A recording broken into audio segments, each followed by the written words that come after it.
Terima kasih sudah hadir di dalam diskusi Kutu Buku Club.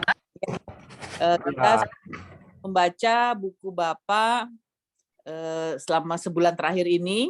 Kita setiap bulan membaca satu buku karya sastra Indonesia, dan bulan ini kita membaca buku Pak Ahmad Tohari, dan kita senang sekali Pak Ahmad bisa hadir malam ini untuk berbagi cerita, berbagi pengalaman tentang buku ini yang kami tentu sangat ingin tahu ya, karena kami juga membacanya sangat menikmati buku ini. Baiklah, di sini Kutu Buku Club, mungkin Elis yang Bapak sudah pernah ketemu kemarin mampir di rumah Bapak bisa memperkenalkan Elis. Silakan Elis. Terima kasih Mbak Sasa. Assalamualaikum, selamat malam, salam sejahtera untuk semua, namo buddhaya, salam kebajikan. Pak Tohari, sebelumnya terima kasih sudah berkenan bergabung bersama Klub Kutu Buku. Sesuai penugasan dari Mbak Sasa, izinkan saya menyampaikan sedikit mengenai Klub Kutu Buku gitu ya. Klub ini sesuai namanya berisi orang-orang yang punya hobi membaca. Didirikan oleh 2 atau 3 sahabat gitu ya, yang saya juga sebenarnya baru kenal di grup ini, karena orang-orangnya itu banyak yang mungkin tumbuh besar tidak di Indonesia gitu ya, atau banyak terpapar dengan budaya yang lain sehingga sedikit tercerabut dari Indonesia, maka ada satu komitmen gitu yang dibuat bersama bahwa buku-buku yang dibahas di klub ini hanya buku-buku oleh pengarang Indonesia mengenai Indonesia dalam bahasa Indonesia gitu. Klub ini sudah mulai mendiskusikan buku dengan kriteria tersebut sejak 8 Juli tahun 2020 dengan buku pertamanya Amba oleh Laksmi Pamuncak. Mungkin Bapak juga mengenal Mbak Laksmi ya. Setelah itu berturut-turut banyak sekali Pak, dari mulai Lela Sudori, Eka Kurniawan, Dewi Lestari, Ahmad Fuadi, dan masih banyak yang lainnya ya Pak ya, sampai malam ini kita beruntung sekali bertemu dengan Pak Ahmad Tohari dan nanti mendengar langsung bagaimana cerita di balik penulisan trilogi Ronggeng Duku Paruk gitu. Mungkin itu saja ya, supaya waktunya lebih banyak untuk teman-teman. Terima kasih, saya kembalikan lagi ke Mbak Sasa. Terima kasih Elis. Perlu saya tambahkan juga Pak Ahmad Tohari, jadi anggota kami ini berada dari macam-macam, tidak hanya di Jakarta, ada yang dari Washington DC, Mbak Elsa, ada yang di London, Mbak Ati sama Mbak Dini, ya ada cukup internasional lah Pak. Berhubung, untung ada teknologi yang bisa menghubungkan kita. Ya, jadi penggemar buku sastra Indonesia tidak hanya di Jakarta, tapi juga di mana-mana. Nah, ini juga baru sebagian, nanti ada lagi yang akan bergabung sambil kita berjalan. Di sini juga ada dari semua nih cuma satu nih prianya nih, Pak Effendi nih malam ini. Baiklah sama Pak Tohari. Kalau boleh kita minta sepatah dua kata dulu dari Pak Ahmad. Silakan Pak. Ya, terima kasih. Selamat malam. Di sini malam hari, nggak tahu di Washington DC jam berapa ini.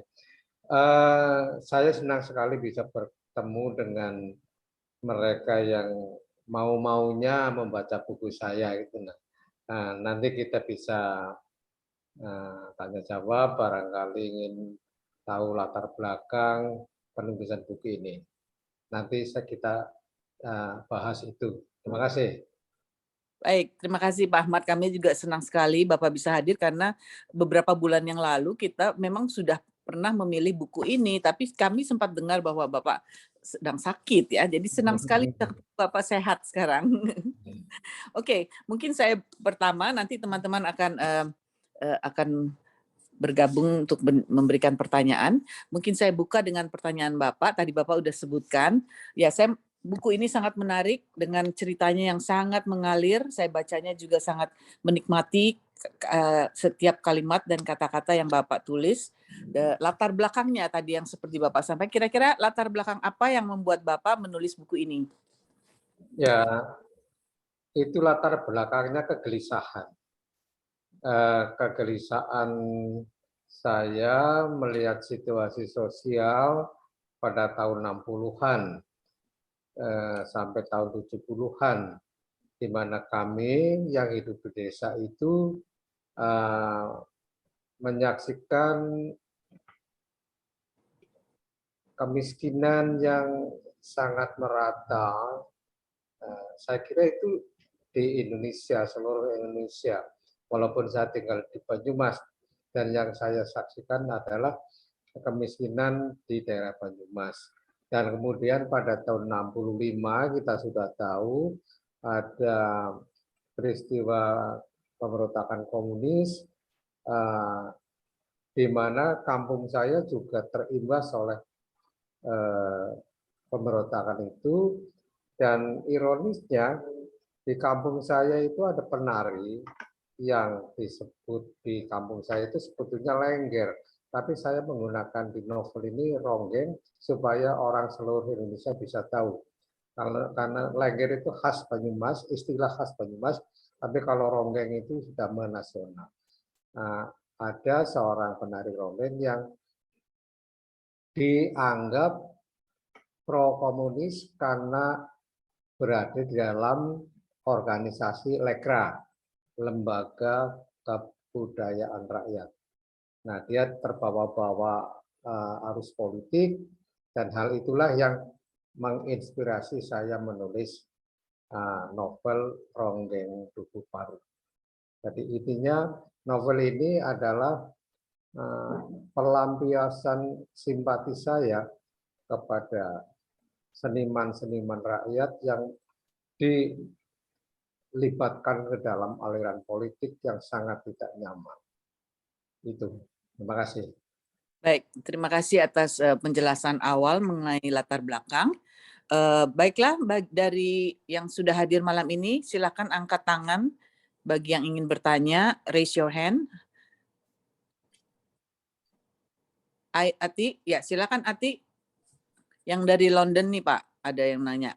Oh iya. Silakan Ati. Selamat malam Pak Ahmad Tohari. Pak, panggilannya Pak Ahmad ya? Ya Pak Ahmad jaga boleh. Malah lebih baik Kang. Oh Kang Ahmad. Iya. Kang Ahmad, buku ini mungkin salah satu buku yang paling saya sukai dari segi cerita dan juga dari tata bahasanya yang luar biasa. Saya tadi menceritakan karena bolak-balik bahasanya sebegitu kayanya, saya mencoba mengartikan bahasanya itu yang sangat baru yang tidak pernah saya dengar. Beberapa pertanyaan untuk Pak Kang Tohari, Kang Ahmad, itu tradisi ronggeng itu memang ada seperti antara prostitusi dan penari itu memang apakah ada betul ataukah itu memang hanya contoh lengger yang ada di yang Kang Ahmad kenal? Itu yang pertama. Dan Kang Ahmad sepertinya memang anak alam sekali ya, yang sangat tahu dengan burung-burung, dengan jangkrik, dengan segala macam. Itu memang masih seperti itu. Apakah Duku Paruh itu masih ada contoh yang seperti itu di dekat Kang Ahmad? Udah dulu dua dulu nanti lupa. Dua Yeah. dulu. Oke. Silakan Pak dijawab. Apa tadi yang pertama saya lupa. Mengenai ronggeng, apakah ronggeng dan Oh prostitusi? iya. Ronggeng itu sebetulnya tradisi yang berakar panjang ke belakang, dan dulu itu merupakan sebuah ritus yang sakral yang intinya merupakan bentuk penghormatan terhadap Dewi Kesuburan. Jadi personifikasi Dewi Kesuburan itu dijelmakan ke dalam diri ronggeng. Nah, dulu penari ronggeng itu tidak masang tarif, tapi merupakan apa namanya, kehendak bersama para petani untuk mengharapkan panenan yang bagus, pada yang subur, mengingat kesuburan, maka mereka memetaskan ronggeng. Dan itu dulunya sangat sakral. Sekarang ronggeng ini masih tersisa di daerah perbatasan Jawa Tengah, Jawa Barat, yang namanya ronggeng gunung, masih pakai istilah ronggeng gunung. Di sana benar-benar masih dianggap sebagai apa namanya, ritus untuk mengundang Dewi Kesuburan. Yang dimaksud subur itu subur tanahnya, juga subur tanamannya, dan subur hewan betinanya, dan juga suburnya para ibu. Semuanya diharapkan kesuburan dengan mementaskan tari ronggeng gunung itu. Di Banyumas sekarang sudah beralih menjadi pertunjukan, menjadi showbiz yang memasang tarif, dan sekarang sampai 5 juta sekali pentas. Dan yang menarik barangkali untuk Anda yang baru ketemu saya ini, sekarang juga terkenal Lengger Lanang. Oh, lagi. Ya, Lengger Lanang. Jadi laki-laki tapi tampil sebagai penari perempuan. Nah, itu namanya Lengger Lanang. Nah, ramai sekali, ada 7 Lengger Lanang sekarang di Banyumas. Oke. Tapi tadi pertanyaan, apa memang itu identik dengan prostitusi? Memang di balik bagi ronggeng ada praktek prostitusinya? Begini, di dalam praktik pada masa lalu, ya, jadi perempuan ronggeng itu boleh dipakai oleh biasanya laki-laki yang paling gagah dan paling banyak duitnya. Jadi kalau misalnya ada pentas lengger itu, maka Pak Lurah atau Pak Penatus pertama yang boleh menari bersama dia, dan itu ada perbuatan-perbuatan yang menurut anak sekarang mungkin agak porno. Misalnya cium pipi di depan umum itu biasa. Lalu kalau mau ngasih saweran itu bukan dilemparkan ke dekat si penari, tapi masuk ke dalam bajunya. Tangannya juga masuk ke dalam bajunya. Seperti itu dulu memang hal yang biasa. Baik, terima kasih Pak. Yang kedua tadi dengan alam, dengan binatang, burung, kayak seolah-olah Pak Kang Ahmad sangat familiar. Apa memang begitu karena lingkungannya, atau memang hobi atau senang mengamati alam? Ya, dua-duanya. Saya lahir di tengah alam. Kampung saya, rumah saya berada di pinggir sawah, yang apabila kemarau, sawah itu berubah menjadi padang kering, di mana anak-anak kampung mengembalakan kambing, mencari belalang untuk dibakar dan langsung dimakan. Itu memang alam seperti itu. Enak loh belalang yang dibakar, itu enak, dan saya kira penuh protein. Iya, proteinnya tinggi sekarang itu. Ya, iya. Jadi, baiklah, sudah ya. terjawab ya tadi 2. Ya. Terima kasih. Berikutnya saya lihat ada yang raise hand, Bu Ade Wur, silakan Ade. Terima kasih. Pertama sekali Kang Ahmad, selamat ulang tahun. Mungkin sudah sudah bulan lalu. Terima kasih ya. Sehat selalu. Amin. Pertanyaan saya satu, di dalam buku pertama itu kan tokoh ibu itu cukup dominan ya Pak ya? Ya. Itu simbol dari apa Pak? Tokoh ibu. Ya, karena kan si urusan itu sampai menginikan bedilnya untuk ke suatu batu yang dipersonifikasi sebagai ibunya gitu. Iya. Emak, iya, emak. Ya, emaknya, ya benar, ya. emaknya. Saya kira anak-anak kampung dulu itu lebih dekat kepada ibu daripada kepada bapaknya, termasuk saya. Saya juga sangat tergantung pada ibu sejak kecil. Nah, jadi anak-anak ibu banget saya ini, dan itu tergambar di dalam bagaimana Rasus mengidentikan Senthil adalah ibunya. Nah, itu gambaran dari kejiwaan pengarangnya sebutnya yang terlalu mendambakan ibu. Baiklah. Jadi tokoh ibu memang sentral di buku dan juga di hidup Bapak ya. Iya. Ya, Pak. Udah Mbak Dek terjawab? Cukup, Mbak. Thank you. Baiklah, saya lihat Mbak Elsa yang jauh-jauh di Washington ini jam berapa nih di Washington ya? Malam ya? Atau pagi? Pagi, jam 8 pagi. Ya, pertanyaannya. Selamat malam Kang Ahmad, selamat malam teman-teman. Malam. Luar biasa bukunya. Saya iri dan senang sekali untuk Elis yang bisa ketemu langsung dengan Kang Ahmad. Aku juga sebenarnya kepengen banget dan punya banyak sekali pertanyaan, tapi saya akan batasi hanya 2. Pertanyaan pertama, Kang Ahmad, nama-nama yang dalam buku itu luar biasa, bagus banget. Dapat nama Duku Paruk itu dari mana? Itu yang pertama. Pertanyaan kedua, setelah trilogi ini keluar, apa yang terjadi ke Kang Ahmad yang tidak ada di internet? Apakah selain didatengin oleh para pejabat-pejabat yang besar itu, apa yang umum tidak begitu tahu, yang mungkin Kang Ahmad bisa share ke kita semuanya? Terima kasih. Jadi Anda tertarik untuk mengetahui kenapa saya pakai nama Dukuh Paruk gitu? Iya, itu yang pertama. Ya. Tidak sekalian kenapa Senthil? Oh iya, boleh sekalian, boleh, bagus sekali.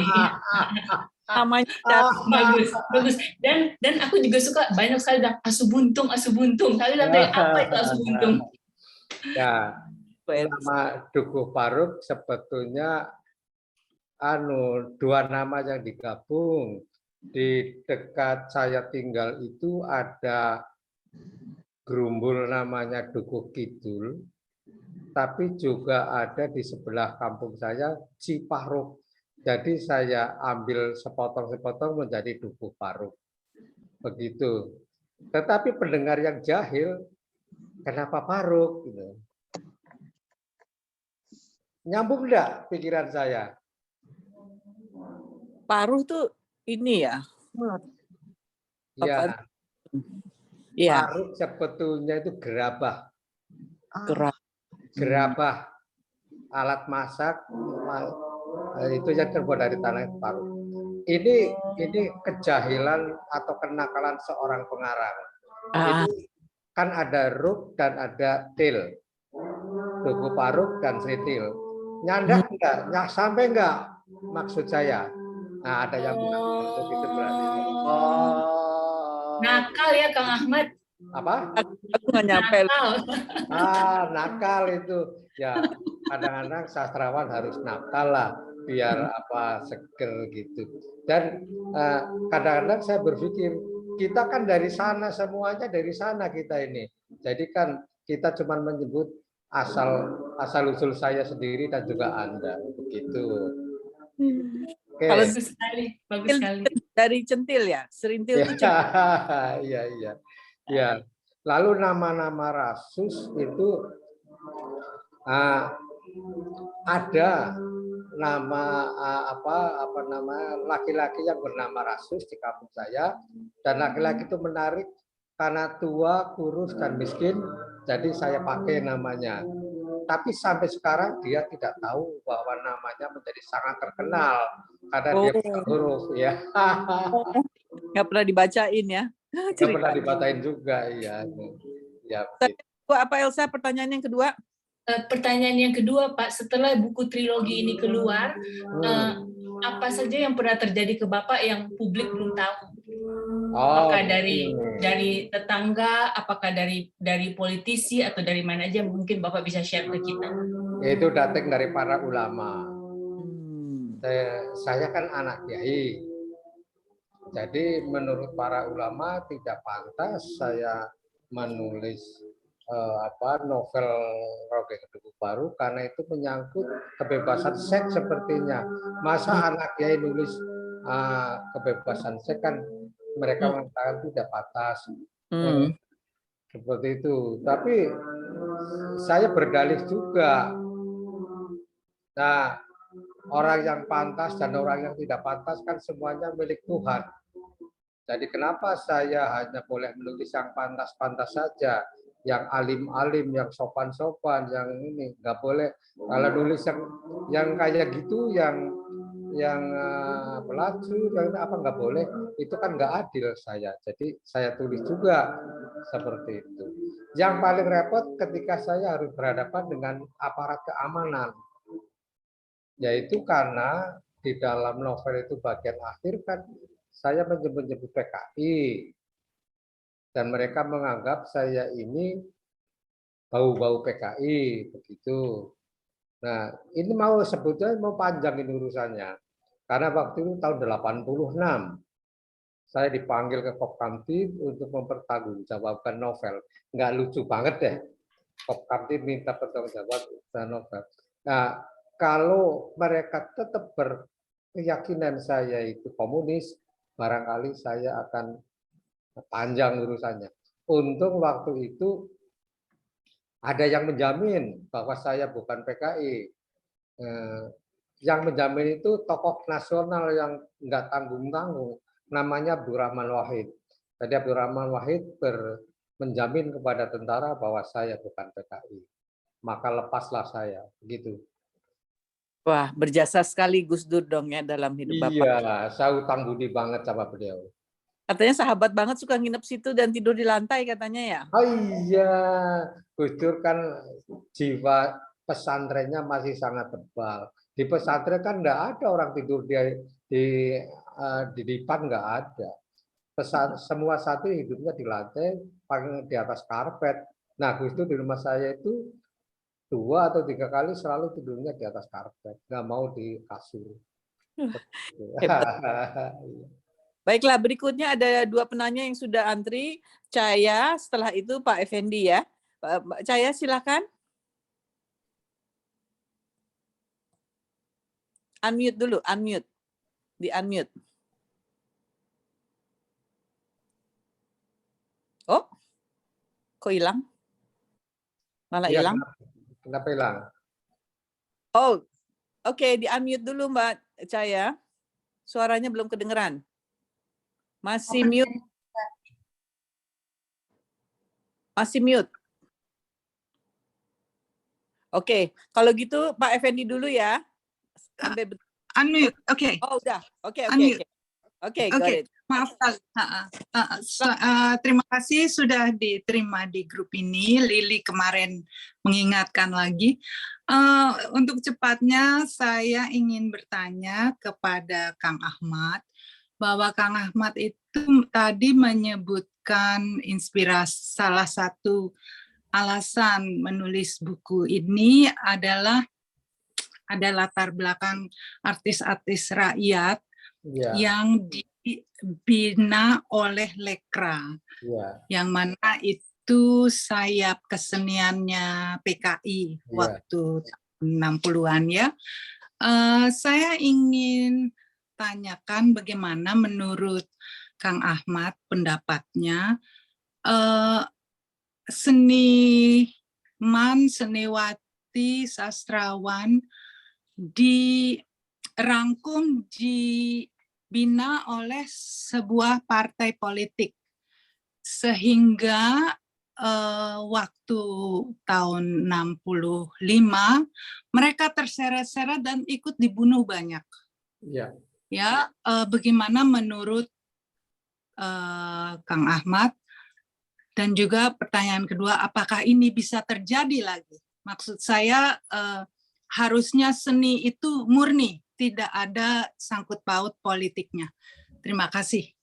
Ya, jadi kondisi waktu itu para seniman itu tergolong-golong menjadi paling tidak ada 3. Para seniman yang berada di bawah partai politik nasional itu namanya LKN, Lembaga Kesenian Nasional. Partainya PNI, Partai Nasional Indonesia. Kemudian ada lagi Les Bumi. Ini lembaga sosial, lembaga seni dan budayawan Nahdlatul Ulama. Nah, ke situ. Nah, kemudian yang komunis Lekra, Lembaga Kesenian Rakyat. Nah, seperti itu. Nah, mestinya seniman tidak perlu dipetak-petak seperti itu. Karena kesenian itu netral. Kesenian itu untuk kemanusiaan secara umum. Tidak diwadahi partai-partai. Dan akibatnya saya kira menjadi sangat buruk kalau para seniman diwadahi ke dalam aliran-aliran politik. Itu saya kira tidak benar. Nah, untung sekarang sudah pada berubah situasinya, dan saya yakin tidak akan terjadi lagi. Para seniman masuk partai, seperti itu, saya kira tidak akan terjadi lagi. Suasana sudah berubah. Terima kasih. Terima kasih, Pak. Baiklah, terima kasih Cahaya sudah pertanyaannya. Pak Effendi, silakan. Terima kasih, Sasa. Kang Ahmad, saya kagum sekali membaca buku, meskipun saya belum selesai. Saya sangat kagum karena vocabulary, gaya bahasa, historical, local history itu kayaknya menguasai sekali. Saya jadi bertanya-tanya, betul nggak Kang Ahmad bahwa ini sebetulnya memang dideklar sebagai novel, tapi sebetulnya banyak elemen of truth ya di situ ya. Sejarah yang benar-benar terjadi. Begitu Kang Ahmad. Yang kedua begini Kang Ahmad, saya tuh ingin juga menjadi penulis dan mau mencoba-coba tulisan-tulisan pendek. Saya jadi ingat penulis India terkenal namanya Arundhati Roy, judulnya The Gods of Small Things. Bagus sekali ceritanya. Konkretnya begini, bagaimana animo pembaca, maksudnya magnitude dan keberhasilan monetary Kang Ahmad, kalau boleh cerita sedikit, karena saya ingin tahu apakah orang Indonesia itu suka membaca buku-buku seperti ini, dan secara apa ya, apakah untuk Kang Ahmad juga merupakan sesuatu pencapaian atau kesuksesan gitu. Terima kasih. Terima kasih. Ya, jadi sebetulnya novel Rongeng Duku Paruk itu pengalaman nyata, juga peristiwa nyata, sejarah nyata yang saya ubah menjadi karya fiksi. Nah, oke. Ya. Seperti itu. Ya, lalu saya merasa sangat enjoy, sangat happy, sangat bahagia ketika menyadari kemudian bahwa buku ini dibaca oleh masyarakat luas. Iya. Ini sudah mengalami cetak ulang yang ke-18. Hebat sekali. Ya, jadi ini saya jadi tahu ini pada tahun ke-40 dicetak ke-18. Dan ini ya juga berakibat, berefek pada ekonomi saya tentu saja kan. Iya. Ya. Royalti. Ya sebetulnya itu ya lumayan lah. Tapi tidak, menurut saya penulis novel yang serius tidak bisa berharap dari royalti untuk biaya hidup, itu tidak bisa. Tapi untuk penghasilan tambahan saya kira lumayan. Kalau mau hidup dari fiksi ya tulislah karya populer. Karya-karya populer penjualannya bisa lebih sukses daripada karya-karya yang kayak Rongeng Duku Paruk itu. Iya. Ya, terima kasih. Baiklah. Terima kasih Kang Ahmad. Jawab ya. Mungkin bagi yang bergabung, salah satu peraturan dari grup ini adalah videonya harus nyala, kameranya harus nyala ya. Jadi mohon kameranya dinyalakan. Jadi semua bisa bertemu, benar-benar berdiskusi sambil bertemu. Tadi itu juga mengatakan sambil menunggu ada yang ingin tanya lagi. Saya ingin tanya Pak, ini 3 cerita kan Pak ya dari tapi sebenarnya 3 ini sekaligus semua ditulisnya atau sempat ada jeda dari buku 1, kedua atau ketiga gitu? Jedanya panjang karena saya lelah. rangkuman atau rancangan cerita sejak awal ya 3 buku itu. Tetapi ketika itu dilaksanakan dan saya mengeluarkan banyak energi untuk menulis itu, maka kalau sudah mesin tik sudah sampai ke 140 halaman, saya harus berhenti. Tidak bisa lagi tulis. Jadi itu menjadi catatan buat Mak yang pertama. Kemudian lama itu ada 2 tahun baru buku yang kedua, yaitu Lintang Kemukus Dini Hari. Nah, dari buku kedua ketiga cuman setengah tahun lahirlah Chandra Biang Lala. Seperti itu. Baiklah, kerangkanya secara garis besar kerangka memang untuk 3 seri, tapi ada jeda dari seri 1 ke 2 cukup lama, namun seri kedua ketiga lebih cepat, Pak ya. Iya, seperti itu. Saya satu lagi sebelum ke Pak Yasir ya. Yasir, tadi juga sudah didiskusikan bahwa buku ini sempat diangkat ke film, Pak ya. Ada 2 versi film ini pernah diangkat. Iya, betul. Yang pertama namanya Darah Mahkota Ronggeng. Ini cuman mengambil dari buku pertama. Itu kemudian diulang kembali oleh Kompas Film menjadi Sang Penari. Nah, ini agak serius menggarapnya. Saya menikmati karya film itu sebagai karya lain, dan maksud saya menikmati teks dengan menikmati film mestinya ada 2 ruang apresiasi, jangan digabung. Sebab nanti kalau orang menggabungkan ruang apresiasi lalu akan bertanya-tanya, kok di teks seperti itu, kok di film begitu, atau kok ada bagian yang tidak ada di dalam film. Nah, itu muncul pertanyaan seperti itu. Padahal saya sendiri maklum, teks Ronggeng Lugu Paruk itu kalau dibaca itu 18 jam baru selesai.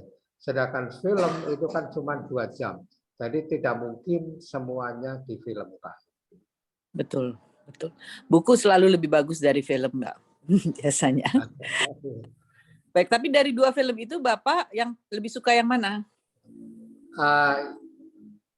Yang terakhir yang Penari. Sang Penari. Lebih serius penggarapan. Oke, baiklah, terima kasih. Berikutnya Pak Yasir, silakan bertanya. Baik, terima kasih Mbak. Ini saya agak ramai mungkin, maaf karena lagi di pertemuan. Ada satu pertanyaan yang penting ke Pak Tohari ya, karena saya sudah lama juga tahu Pak Tohari.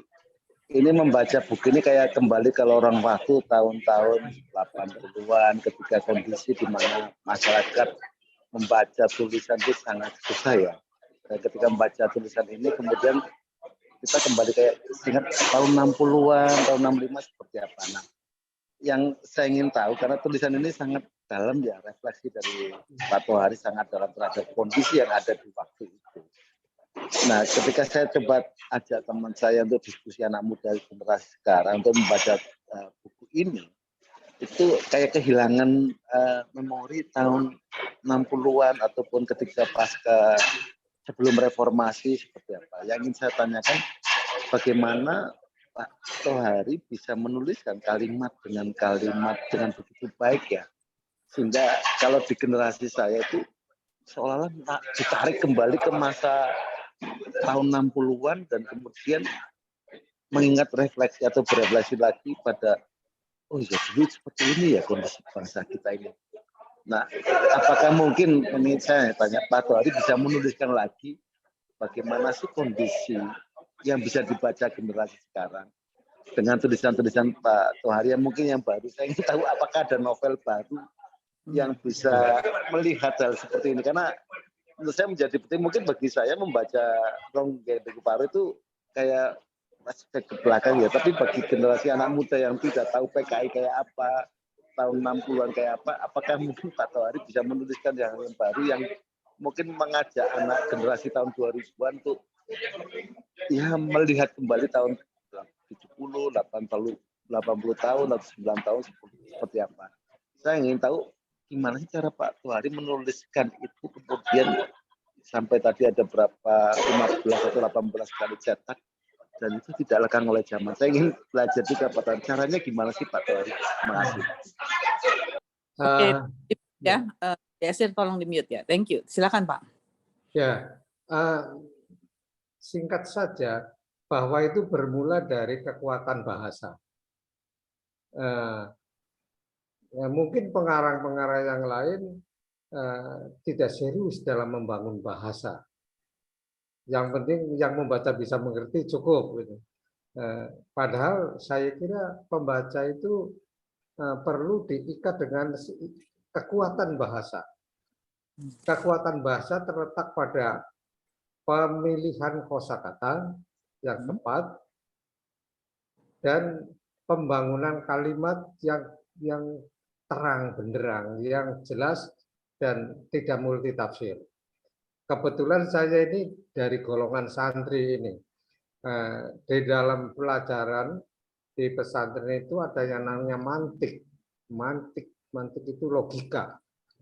Logika. Jadi setiap kalimat harus memenuhi syarat logika. Jangan sampai pembaca menjadi salah tafsir atau multitafsir sehingga maksud dari si pengucap tidak tertangkap dengan 100%. Nah, jadi saya agak menduga bahwa sebetulnya yang pertama-tama mencekam pembaca itu bukan cerita serendil, tetapi kalimat per kalimat yang mencekam pembaca.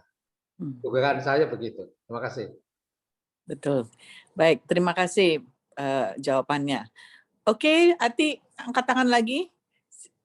Terima kasih. Mau melanjutkan yang tadi karena saya terputus dengan WiFi, Kang Ahmad.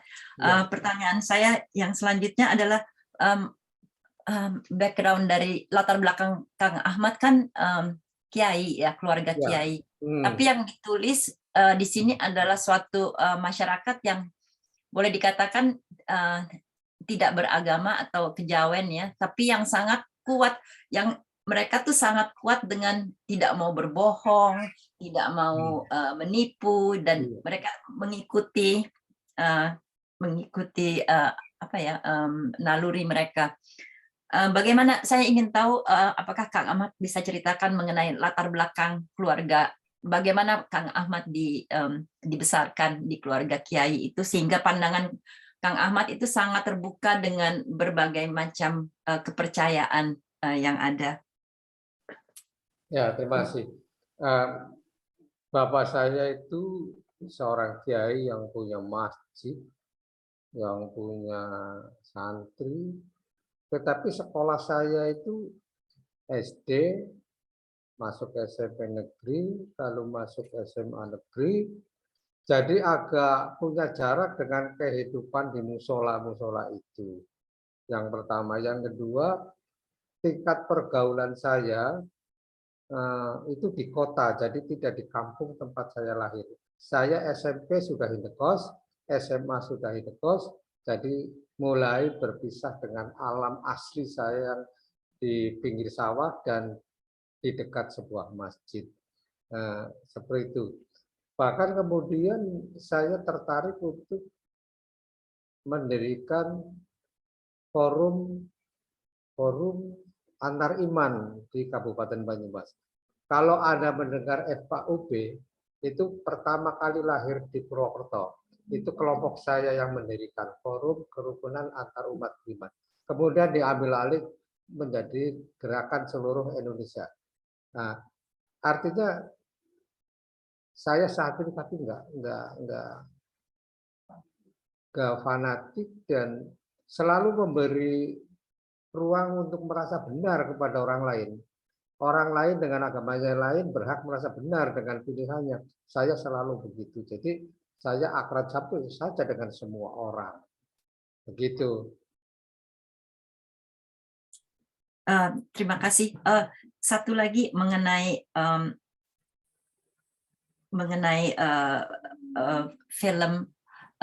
film itu, apakah Pak Kang Ahmad diberikan waktu untuk melihat atau menyeleksi bagian apa yang bisa diperlihatkan dan tidak.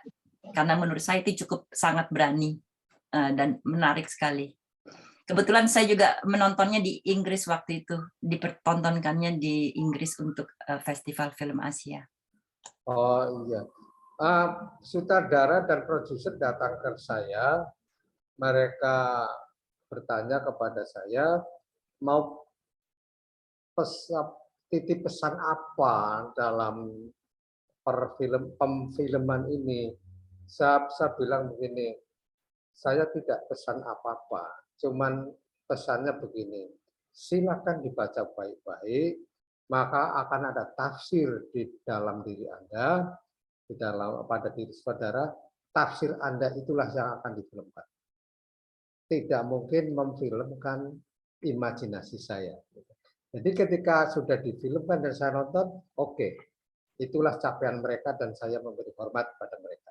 Saya nontonnya juga di negeri Belanda, kalau ada di Inggris. Ya, karena Tong Fair itu diputar di sana, saya juga nonton. Ya, gitu. Jadi apa namanya? Dan ya ini belum Anda tanyakan, tapi sudah bilang mereka memberikan royalti yang baik kepada saya, orang-orang film ini. Oke, baguslah ya. Jadi diapresiasi di dunia perfilman karya Bapak. Ya. Tapi mungkin yang di versi Indonesia disensor kali, yang adegan-adegan yang di luar negeri boleh ditayangkan kali. Begitu, memang begitu ya. Maklum namanya kita kan masih Pancasilais, jadi kan ya nggak boleh terlalu vulgar begitu. Ya. Baiklah, belum ada lagi yang angkat tangan. Oh, kecuali Elis sudah angkat tangan. Oke, Elis silakan. Terima kasih. Saya mengisi aja karena belum ada yang angkat tangan. Yang pertama, Pak, di halaman ucapan terima kasih itu ditulis untuk lelaki, perempuan, dan anak-anak Dukuh Paruk. Nah, kalau tidak salah, Pak Tohari itu menyampaikan Dukuh Paruk sendiri adalah sebuah lokasi yang fiktif gitu. Baru belakangan aja ada nama dusun Dukuh Paruk gitu kan, setelah novelnya terbit. Apakah ini maksudnya supaya sebuah sentilan gitu kepada para pihak yang berwenang bahwa masih banyak di Indonesia itu dukuh-dukuh paruk gitu ya, di mana masyarakatnya terbelakang, bodoh gitu ya, nerimo sehingga tidak banyak berkembang gitu. Itu pertanyaan pertama. Yang kedua, Pak, tokoh Rasus sebagai protagonis di novel ini kan menjadi sebuah keputusan yang disengaja gitu ya untuk memilih tokohnya itu tentara. Pak Tohari bilang itu istilahnya upeti buat tentara gitu supaya nggak dipanggil Kop Kamtip walaupun ternyata dipanggil juga gitu. Mungkin boleh dibagikan kepada teman-teman yang lain yang tidak seberuntung saya mendengar langsung dari Bapak, karena itu menarik ya sebagai sebuah fenomena gitu. Yang ketiga, kan ada banyak aspiring writer ya, penulis, calon-calon penulis gitu di grup ini mungkin gitu.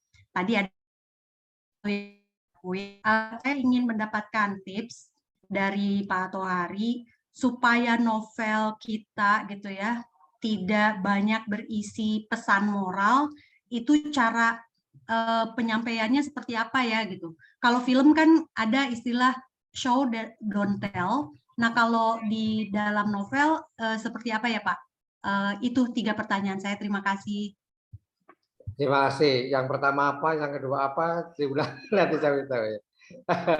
Yang pertama Dukuh Paruk yang fiktif itu, Pak. Oh ya, oke.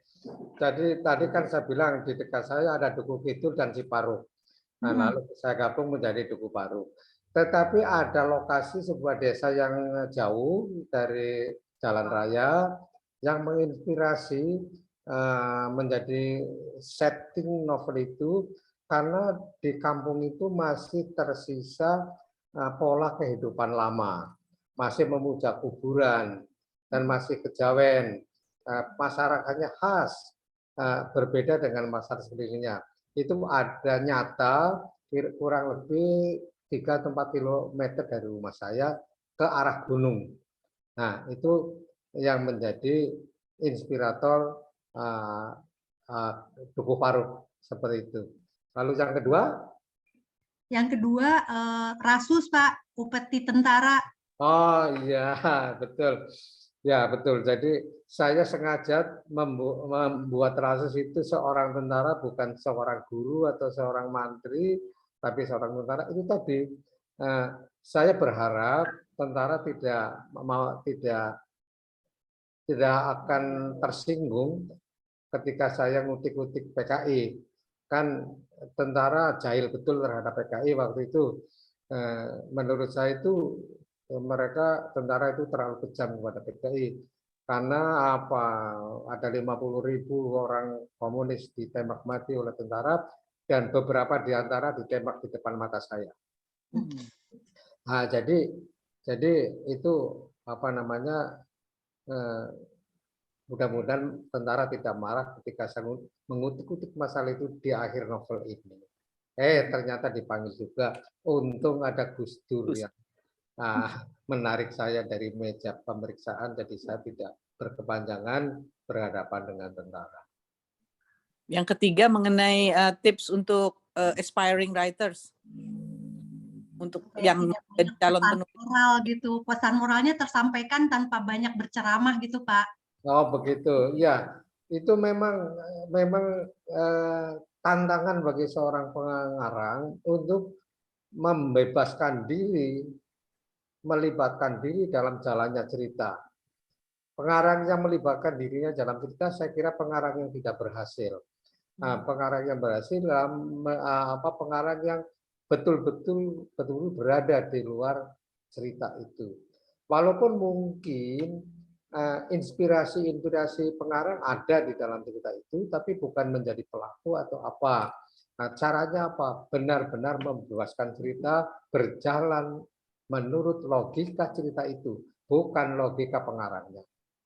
Itu kuncinya seperti itu. Jadi mungkin saya cukup berhasil untuk membebaskan diri saya dari ikatan cerita dan saya berada di luar cerita itu. Bahkan saya kan menggunakan kata akuan dan kamuan. Ini dalam rangka saya lebih merasa bebas. Seperti itu. Dan juga yang ingin saya pesankan pada pengarang yang baru, perhatikan bahasa. Karena bahasa sangat penting dan bahasa bisa merupakan sajian tersendiri selain isi cerita. Terima kasih. Betul. Terima kasih sudah terjawab ya, Liz. Baik, Mona sudah angkat tangan. Hai Mona. Hai Mbak Zaza, terima kasih Mbak Zaza. Selamat malam Pak Ahmad, selamat malam semuanya. Pak, saya mau bertanya tentang perspektif waktu. Jadi pada saat kita membaca ini, kita bisa membedakan pada saat awal cerita sebelum tahun 60-an dengan di mana dia pada saat tahun 70-an. Banyak nuansa-nuansa kata-kata yang kita bisa menangkap perbedaan yang sangat jelas. Pertama, dari bermain di bawah pohon nangka menjadi pembangunan jalan.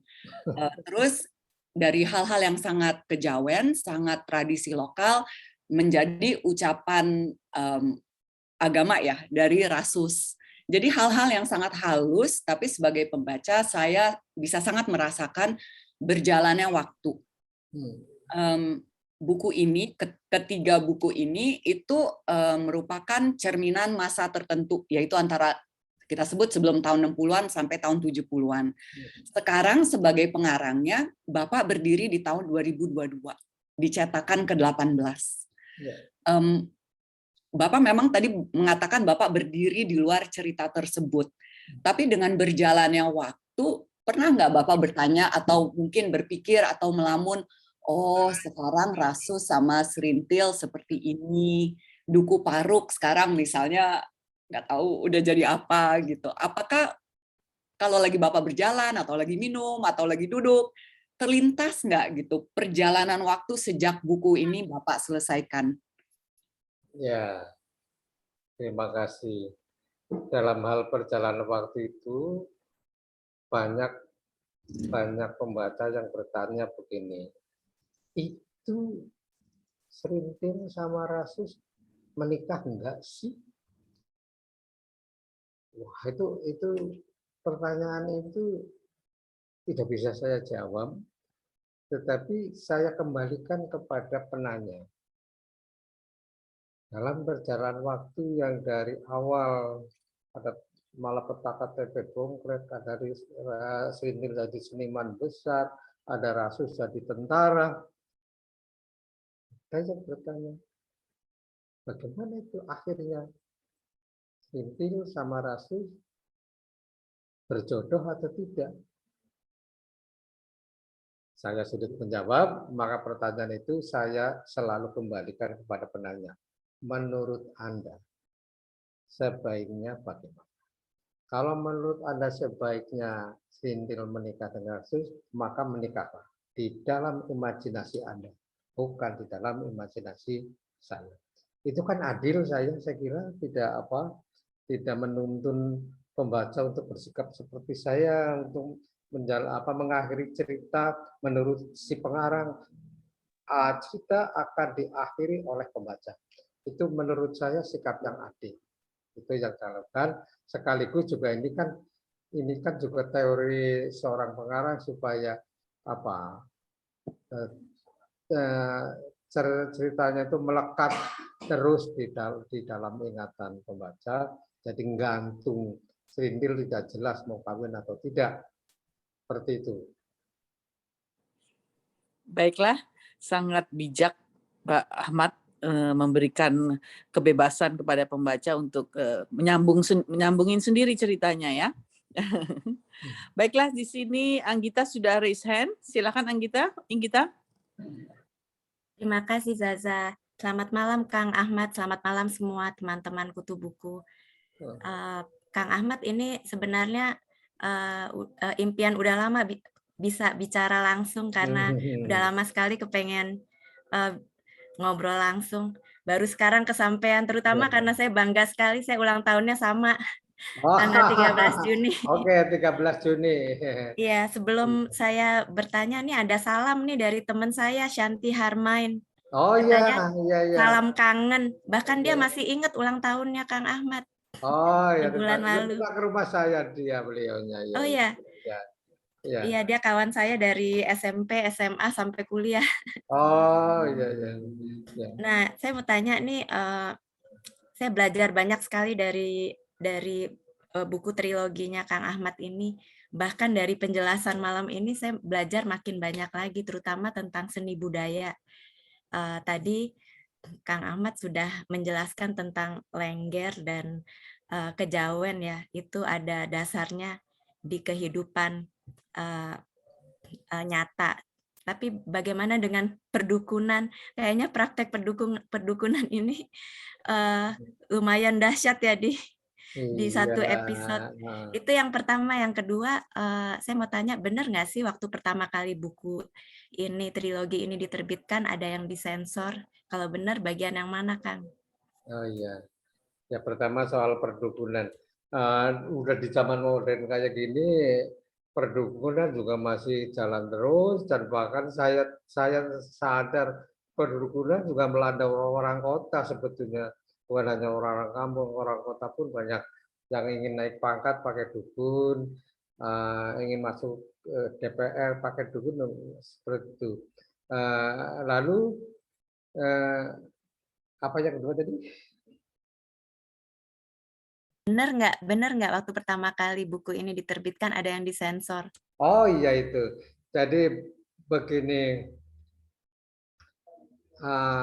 Kompas waktu itu memanggil saya ke Jakarta untuk membahas bagian awal dari bab ketiga. Bagian awal dari bab ketiga, Jantara Biang Lala. Semula Kompas keberatan. Karena dia bilang saya tidak berani berhadapan dengan militer itu. Waduh, saya itu sedih banget karena sebetulnya puncak aspirasi saya itu. Tapi akhirnya daripada tidak terbit, lebih baik saya ngalah karena sulit juga melawan penguasa di negeri ini. Jadi itu saya tarik ada, kalau tidak salah 37 halaman atau apa, saya tulis ulang, tapi sebetulnya saya sublimasikan saja itu. Jadi lebih sublim saja. Intinya ya masih tetap seperti itu. Dan alhamdulillah Kompas jadi menerbitkan dan Anda bisa baca itu. Chandra Biang Lala bagian awal itu yang dulu Kompas keberatan memuat, tapi setelah diperhalus akhirnya bisa terbit utuh seperti itu. Jadi yang kita baca sekarang itu yang udah ditulis ulang ya, Kang? Iya, betul. Oh, nggak ada niat untuk menerbitkan yang aslinya?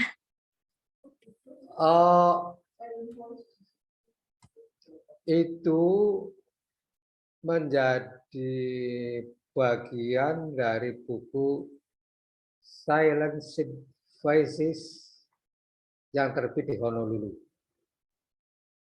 Itu wah, jadi kepo, jadi kepengen baca juga. Bukunya Manageri 1, Manageri 1. Itu di bagian itu ada pemotongan itu ada di sana. Tapi dalam bahasa Inggris ya, Kang? Iya, dalam bahasa Inggris. Oke, saya udah pernah lihat bukunya tapi belum sempat baca. Terima kasih, Kang. Iya, sama-sama. Sebenarnya versi yang sekarang yang ini yang sudah tidak disensor itu sebenarnya versi yang Kang Ahmad inginkan kan? Iya. Iya. Tapi yang sekarang kita baca ini yang udah ditulis ulang, Zaza. I know, tapi ditulis ulang sesuai yang diinginkan Pak Kang Ahmad, tidak ada sensor gitu loh maksudnya. Maksudnya diminta untuk ditulis ulang 37 halaman itu. Iya, ya udah masuk di situ. Yang terbit tahun 2002 ke sini itu sudah kembali seperti semula awal. So yang ini his original version. Iya, versi original itu yang sekarang Anda pegang itu. Ya. Jadi sebenarnya lebih otentik ini dong, Pak ya? Iya, yang baru udah yang orisinil ya. Yang terbit tahun 2000 ke bawah itu sudah disunat, sudah banyak yang disunat. Oke. Terima kasih. Jadi sebenarnya lebih autentik yang ini yang sebenarnya ingin kemauan dari Kang Ahmad tanpa ada unsur tekanan untuk disensor ya. Iya. Masih ada yang ingin bertanya? Belum ada yang raise hand lagi? Sebetulnya ingin bertanya, cuman saya nggak tahu caranya raise hand gimana ya. Saya pakai HP. Sebut aja Halida. Baiklah, Terima kasih. Terima kasih atas kesempatan ini. Selamat malam, Kang Tohari. Selamat malam. Iya, terima kasih atas tipsnya bahwa kita harus mempunyai harus banyak baca supaya bisa membuat menambah kosakata supaya bisa membuat tulisan yang bagus. Tapi ada dua pertanyaan. Satu, pertanyaan saya, apakah kalau kita untuk novel itu menulis novel harus ada kedalaman? Untuk mencapai kedalaman itu, apakah kita harus paham sejarah sekitar yang masa-masa PKI berjaya, PKI kemudian kudeta, kemudian tentara membasmi PKI dengan cara-cara mereka yang dituduhkan PKI kemudian dibuang ke Pulau Buru, dibuang kemana atau dibunuh seperti ayahnya Jaya Suprana karena Tionghoa di Bali dianggapnya anggota PKI kemudian diceburkan ke laut begitu ya dari jurang. Apakah itu harus dipahami supaya kita bisa sampai kepada titik filosofi tertentu untuk bisa bisa melukiskan sesuatu pesan yang harus diceritakan, apakah itu setelah mencapai itu dia akan menjadi penulis yang matang. Sebab saya melihat banyak penulis-penulis novelis yang muda-muda lahirnya sesudah era itu tetapi membuat novel yang bagus-bagus sekali justru karena ia berhasil mengupas masa-masa itu. Itu satu pertanyaan. Kedua, sampai sekarang ini novel bagus sekali. Sampai sekarang ini memang masih praktek ya di masyarakat akar rumput, di desa atau di bagian dari tanah air kita menggunakan magic. bagaimana dan apakah benar, apakah masih sesuatu misalnya orang pada hari ulang tahunnya terus ayamnya mati, ayamnya di dalam kandang, kepalanya terpenggal, tetapi darahnya ada di luar kandang. Nah itu kan seperti yang diceritakan dalam novel ini, ia melihat bahwa ada burung yang bagus sekali dari luar masuk ke rumahnya, ke jendela, lewat jendela terus nabrak kaca, terus jatuh, terus paruhnya jadi keluar darah merah, terus badannya burung itu hijau, lalu itu menandakan apa gitu. Terus ada ular yang lewat begitu. Jadi apakah sampai sekarang tanda-tanda itu seperti bahasa simbol alam yang sampai saat ini masih diterjemahkan oleh rakyat bahwa ini ada sesuatu petanda gitu. Itu 2 pertanyaan saya, Kang Tohari. Maaf kalau kepanjangan ngomong. Terima kasih. Ya, kita tahu bahwa masyarakat kita di pedalaman masih berbudaya agraris dan banyak mitos-mitos masih mitologis, seperti kalau ada ayam hutan masuk ke kampung atau babi hutan masuk ke kampung atau ada ular melintas di jalan yang mau kita lalui, itu dipercaya sebagai aba-aba untuk waspada. Seperti itu. Apakah itu benar-benar itu ya, itu cuma mitologi saja menurut saya. Kalau saya sendiri walaupun masih di kampung ya tidak lagi percaya. Kalau ada ular lewat di depan saya, biar silakan lewat, saya pun akan tetap lewat. Seperti itu. Bahkan di orang kampung itu masih ada yang nggak mau kejatuhan cicak. Kalau dia kejatuhan cicak, cicak itu akan diober sampai kena dan kemudian dibunuh. Nah, itu mitologi saja sebetulnya. Jadi namanya kehidupan kampung yang masih mistis, ya hal itu masih terjadi. Tetapi kecenderungannya sih makin tipis dan nanti mungkin pada generasi berikut sudah tidak ada lagi hal-hal yang tahayul seperti itu. Terima kasih. Pertanyaan yang pertama, jadi untuk menjadi novelis yang berhasil dia harus menguasai sejarah dan terutama kalau menguasai apa ya di balik layar mengenai perjalanan PKI, dan itu akan menjadi ada suatu kematangan tertentu dan novelnya juga lebih gimana ya, lebih bicara gitu apa yang terjadi gitu. Saya ingin bertanya, apakah harus melalui itu? Tentu saja setiap pengarang wajib tahu betul, tahu secara mendalam tentang apa yang ingin ditulis. Pasti begitu. Kalau tahu cuma tanggung-tanggung saja, itu ya nanti akan mentah. Ya, pengarang-pengarang seperti Pramudia, seperti Mohtar Lubis itu tahu betul apa yang dia tulis, sehingga ketika disajikan dalam bentuk sastra, pembaca akan benar-benar menikmati dan merasa bertambah kekayaan jiwanya karena mendapat sesuatu dari teks yang dia baca. Seperti itu. Kalau tidak tahu secara mendalam tentang sesuatu, jangan nulislah. Itu tidak akan memberikan apa-apa kepada pembaca. Ya, pembaca ingin mendapat sesuatu dari apa yang kita tulis, sesuatu yang mereka tidak ada di dalam diri mereka. Kalau misalnya cerita romans tentang aku cinta kamu gitu, nah semua orang mengalami itu masih ditulis lagi, itu tidak akan monumental, tidak mungkin menyamai Ramayana yang begitu monumental cerita cintanya gitu.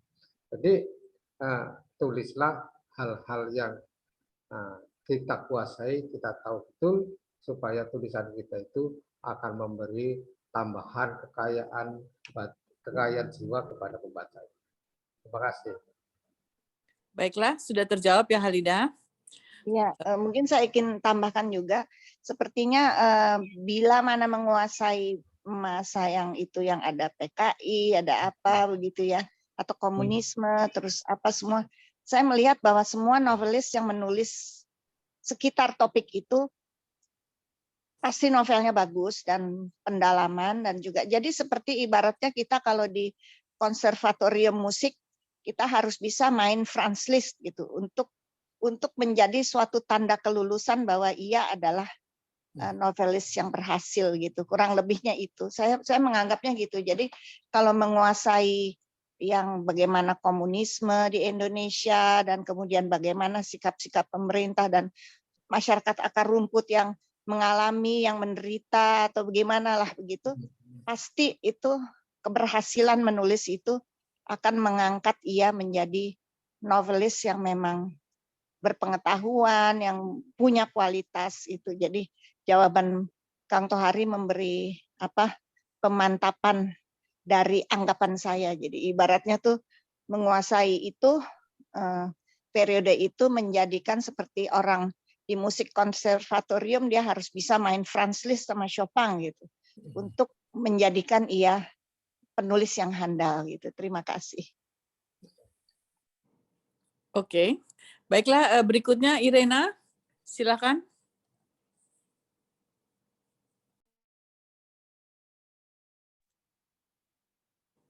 Irena, it's your turn. Protes. Di-mute dulu. Di-mute dulu. Di-unmute. Ya. Selamat malam Pak Ahmad Tohari. Nama saya Irena. Saya dari Jakarta. Kedengaran suaranya ya Mbak Zaza ya? Ya, ya. Saya rasa saya nggak ada pertanyaan malam ini. Cuman mau menyampaikan pesan Pak Ahmad Tohari dapat salam dari Mas Breredana. Masih ingat Pak? Oh iya, Breredana. Masih ingat, tentu ingat. Ya. Orang Kompas itu kan?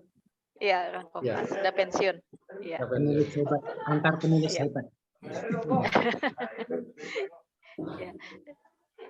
Saya rasa yang saya dapat dari Pak Ahmad Tohari malam ini adalah bagaimana menulis novel tanpa menggurui, tanpa mendikte, dan membiarkan pembaca untuk menginterpretasi sendiri dan mengambil nilainya sendiri. Ya itu susah sih, itu mungkin cuma bisa dicapai dengan kalau orangnya latihan lagi dan latihan lagi. Saya ingat Pak Ahmad Tohari sebelum dijadikan buku ini jadi cerita bersambung di Koran Harian Kompas, dan ini adalah salah satu cerita bersambung Kompas yang paling saya ingat dari waktu saya baca itu. Saya masih SMP atau SD, tapi saya udah baca dan saya masih ingat sampai sekarang. Amazing banget.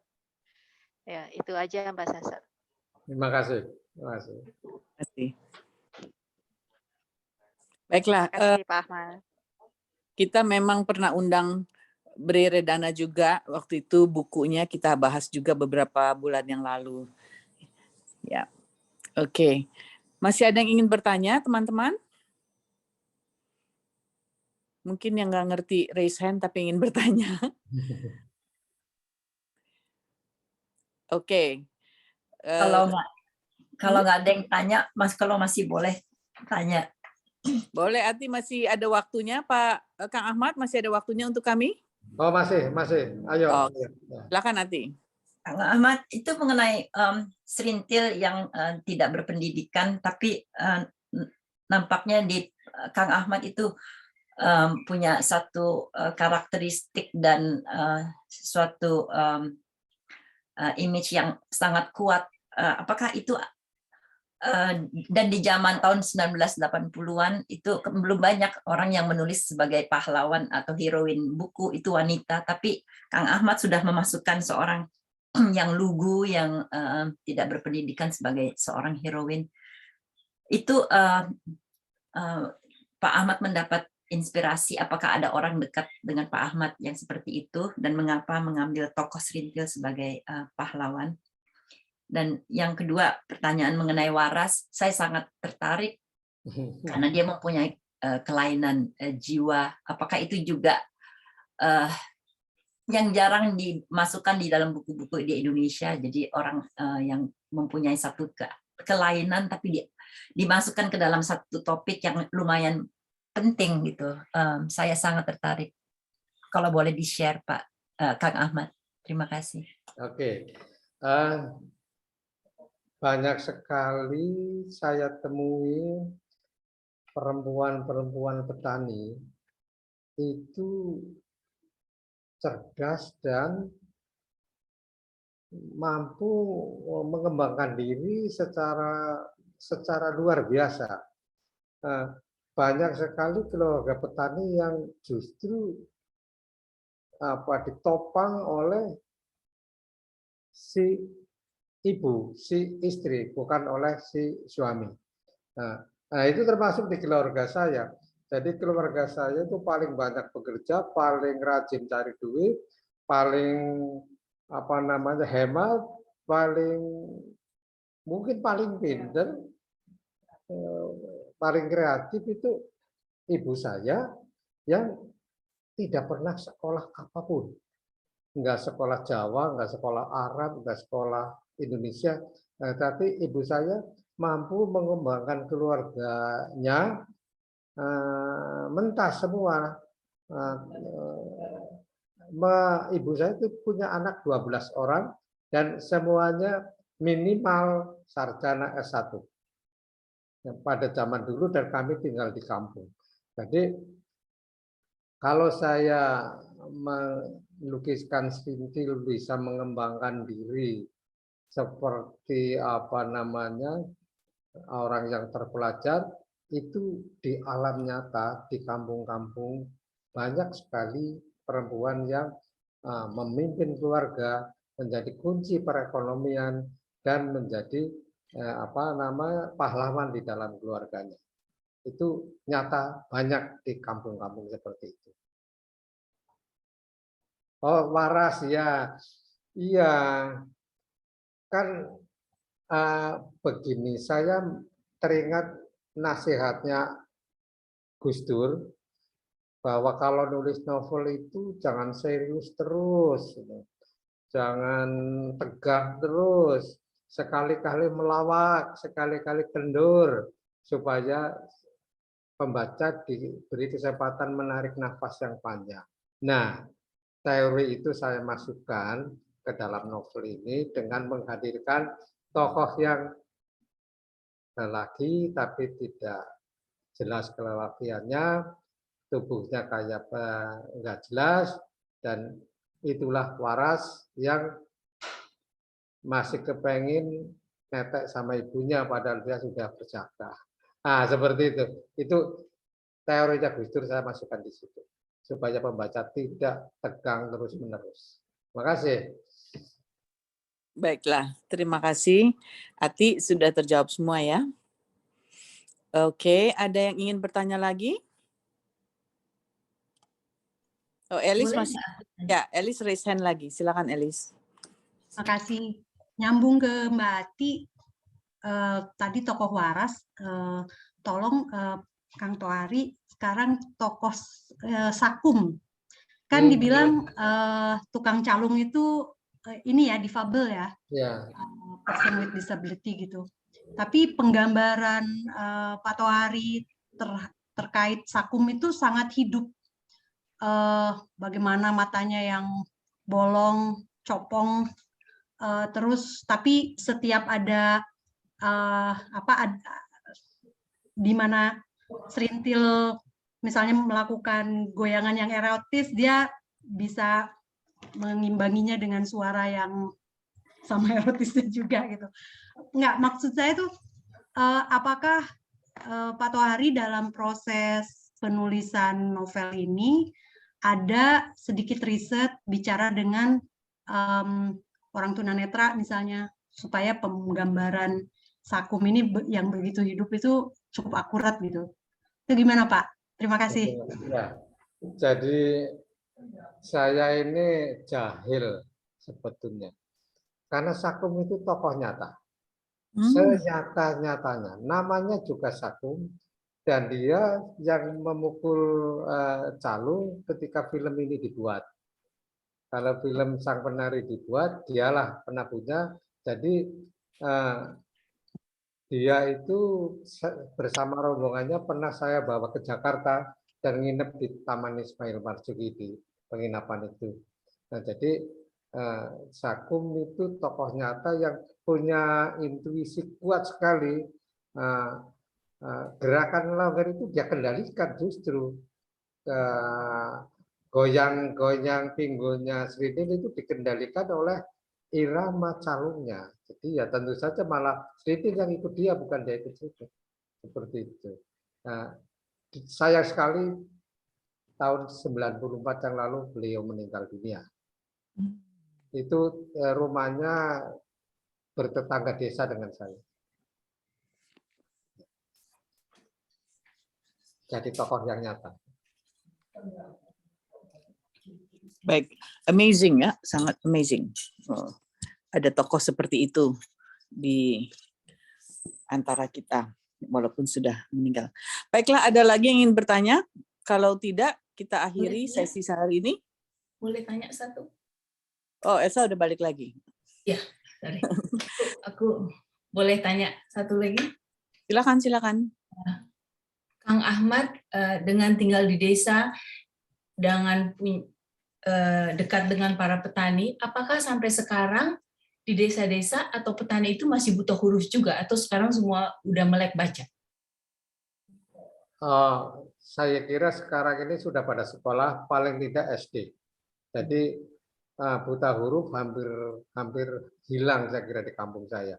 Kampung saya itu 4 km dari kota kecamatan dan 27 kilo dari kota kabupaten. Dan buta huruf saya kira sudah tidak ada, karena pada tahun 70-80 kan pemberantasan buta huruf intensif sekali di zamannya Pak Harto dulu. Ya. Senang dengarnya. Terima kasih, Pak. Nah. Terima kasih, Mbak Sasa. Baik. Anak saya cerita waktu di high school dia ini wajib baca buku ini, Pak. Dia kebetulan di international school tapi diambil bahasa Indonesia. Subjeknya buku ini menjadi wajib baca di sekolahannya dia, Pak. Di SMA Sekolah Pelita Harapan. Dan sampai sekarang dia udah umur 30 dia masih ingat buku ini, dia baca. Ya. Terus. Oke. Jadi boleh dibilang ini sudah masuk sebagai sastra klasik Indonesia, Pak ya, kategorinya. Mungkin begitu, iya. Oke, masih ada yang ingin bertanya? Kalau tidak, kita akhiri. Apakah ada edisi bahasa Inggrisnya? Karena banyak yang mau membaca, termasuk teman-teman saya di sini yang tidak bisa bahasa Indonesia. Oh iya, ada. Jadi ini ada ditulis dalam edisi bahasa Inggris, bahasa Belanda, bahasa Jerman, bahasa Jepang, dan bahasa Cina. Di dalam bahasa Inggris judulnya The Dancer. Bisa dibeli. The Dancer. Ya. Penerbitnya Penguin, Bapak ingat penerbitnya siapa? Penguin atau apa gitu? Penerbitnya itu Yayasan Lontar punya John. Oh, ya Mbak Yuli lah itu, Yayasan Lontar Mbak Yuli. Asher. Ya. Baiklah. Kita tutup saja kalau tidak ada yang lagi ingin bertanya atau ada yang mau foto dulu. Boleh tanya satu sedikit aja. Pak, kalau yang dalam bahasa Inggris The Dancer itu, menurut Bapak, apakah sastra-sastra Bapak yang bagus sekali itu terwakili di buku terjemahan bahasa Inggrisnya? Saya percaya kepada penerjemahnya. Dia seorang profesor dari UCLA, California.